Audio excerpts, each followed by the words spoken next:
Dear students, मैं राजकुमार Srivastava commerce के इस स्टडी प्लेटफॉर्म पर आपका स्वागत करता हूं। उम्मीद करता हूं कि इस पैंडेमिक पीरियड में आप पूरी तरह से स्वस्थ होंगे। लेखा कर्म के मूल प्रलेखों की सीरीज में आज हम इस सेगमेंट में जिस नवीन प्रलेख का स्टडी करेंगे उसका नाम है नकद रसीद या कैश रिसीप्ट। इस वर्ड से आप पहले से भी परिचित हो सकते हैं। यहाँ पर मैं आपसे थोड़ा सा डिस्कस करना चाहूँगा। इसके ठीक पहले आपने इसी सीरीज में एक मूल प्रलेख पढ़ा था जिसका नाम था कैश मेमो। कैश मेमो और कैश रिसीप्ट दोनों में कुछ बेसिकली अंतर होता है, इसे जानना मोस्ट इंपॉर्टेंट है। कैश मेमो जो होता है वो किसी वस्तु के क्रय विक्रय के द्वारा जो राशि का लेन देन होता है उसके लिए कैश मेमो तैयार किया जाता है। जबकि नकद रसीद जो है या कैश रिसीप्ट जो है, इसमें माल के क्रय विक्रय जैसी शर्त का कोई अस्तित्व नहीं होता है। इसमें उधार ली गई राशि या उधार दी गई राशि या कमीशन लेने या कमीशन देने से संबंधित जो लेन देन होते हैं, जो व्यवहार होते हैं, उनके लिए जो नकद की रसीद तैयार की जाती है उसे हम नकद रसीद या कैश रिसिप्ट के नाम से जानते हैं। एक बहुत ही सरल प्रलेख है। इसे यदि हमें लिखकर व्यक्त करना हो, परीक्षा में आपको लिखकर व्यक्त करना होता है, तो अगर हमें इसे लिखकर व्यक्त करना हो तो हम इसके बारे में लिख सकते हैं कि सरल शब्दों में नकद भुगतान तथा नकद प्राप्ति की रसीद ही नकद रसीद कहलाती है। मीन्स नकद भुगतान हो या नकद प्राप्ति हो, दोनों ही स्थितियों में जो रसीद ली या दी जाती है वह नकद रसीद कहलाती है। यहाँ पे ध्यान देने की बात यह है कि इस रसीद को बनाता कौन है। तो लिखा है यह रसीद प्राप्तकर्ता द्वारा 2 प्रतियों में तैयार की जाती है। मीन्स कैश रिसिप्ट को जो अमाउंट प्राप्त करने वाला व्यक्ति है वह तैयार करता है, राशि को भुगतान करने वाला व्यक्ति से तैयार नहीं करता, बल्कि जिस व्यक्ति को इस व्यवहार में राशि मिल रही है, अमाउंट मिल रहा है, वह व्यक्ति इसे तैयार करता है और इसे 2 प्रतियों में तैयार किया जाता है, जिसमें एक प्रति भुगतान करने वाले को दे दी जाती है और दूसरी प्रति राशि प्राप्त करने वाला अपने पास रख लेता है। इसमें भी 2 बातें हैं।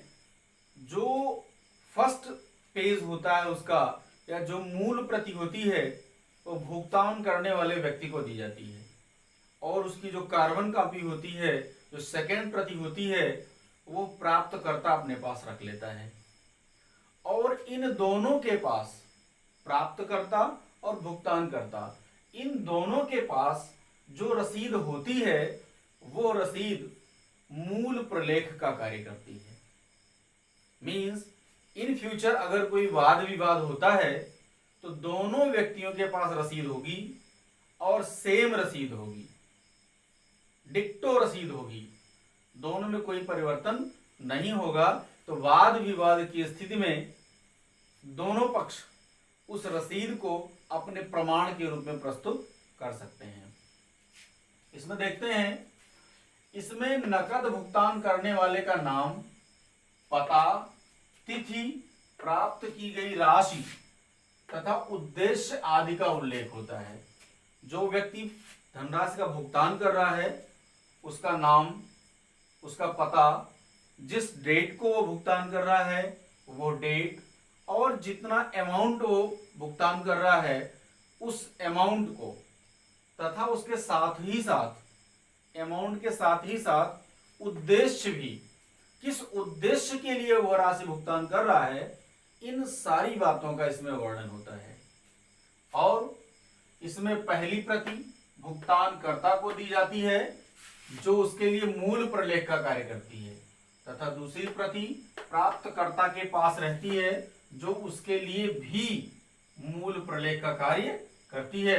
यहाँ पे भी आप लिख लें, उसके लिए भी मूल प्रलेख का ही कार्य करती है। इसको मैंने बता दिया है कि अगर इन फ्यूचर वाद विवाद की स्थिति पैदा होती है तो ऐसी स्थिति में दोनों ही पक्ष से प्रमाण के रूप में प्रस्तुत कर सकते हैं, क्योंकि यह रसीद दोनों पक्षों के लिए प्रमाण का कार्य करेगी, दोनों पक्षों के लिए एक मूल प्रलेख है। इसे कैसे बनाया जाता है, इसका एक क्या प्रारूप है, इसका क्या नमूना है, इसको भी मैंने एक आपके लिए उदाहरण के रूप में प्रस्तुत कर दिया है। फॉर एग्जाम्पल, ये एक हमने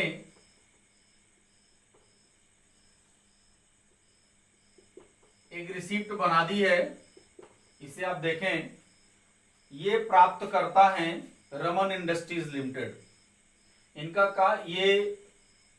काम भी लिख सकते हैं, जो ये काम करते हैं ब्रैकेट में लिख सकते हैं। इनका एड्रेस है रेलवे स्टेशन रोड अमेठी। ये प्राप्तकर्ता है। उसके बाद यहाँ दाहिने साइड के कॉर्नर पे दिनांक लिखी जाती है। फिर एक फॉर्मेट है कि श्री या सर्वश्री, इसके बारे में चर्चा हो चुकी है। कोई गणमान्य व्यक्ति होता है तो श्री, यदि कोई व्यापारी होता है तो सर्वश्री का हम प्रयोग करते हैं। तो सर्वश्री रुद्र ब्रदर्स से, किससे? रुद्र ब्रदर्स से, मीन्स भुगतान करने वाले व्यक्ति का नाम आ गया। से कमीशन, किस उद्देश्य से, मीन्स कमीशन के उद्देश्य से, कमीशन के बाबत, बाबत मतलब कारण, रुपीज 10,000 मीन्स अमाउंट भी आ गया, 10,000 रुपए अक्षरी नकद या चेक से प्राप्त हुए। यहाँ पे नकद होगा अगर तो सिर्फ नकद शब्द लिखा जाएगा, चेक से अगर भुगतान कर रहा है तो यहाँ पे चेक लिखा जाएगा। इसलिए मैंने ऑब्लिक में लिख दिया है, दोनों में से कोई एक ही चीज लिखी जाएगी, दोनों नहीं लिखी जाएंगी। नकद या चेक से प्राप्त हुए। और यहाँ पे अमाउंट जो है, यहाँ पे भी एक बार अमाउंट लिखा जाता है 10,000 रुपए। और वास्ते सतीश, उसका पद नाम, वो मैनेजर है। और किसका मैनेजर है? रमन इंडस्ट्रीज लिमिटेड का। बिल्कुल सरल सा प्रारूप है, बिल्कुल सरल सा प्रलेख है। इसमें कोई ऐसी बड़ी बात नहीं है जो समझ में ना आए। इस केवल एक सिंपल सा प्रारूप इसका बना लिया जाता है, जिसमें फिलअप करके किसी भी व्यक्ति को इसे फाड़कर दे दिया जाता है। किसी भी व्यक्ति से आशय उस व्यक्ति से है जो व्यक्ति हमें राशि का भुगतान करेगा। तो इसमें उन सारी बातों का वर्णन हो चुका है जिनके बारे में ऊपर आपको लिख के बताया जा चुका है। उम्मीद करते हैं कि यह कैश रिसिप्ट आपको समझ में आ गई होगी। यह मूल प्रलेखों की सीरीज का यह लास्ट प्रलेख है। इसके बाद हम आपसे प्रमाणक के बारे में चर्चा करेंगे अगली वीडियो में। धन्यवाद।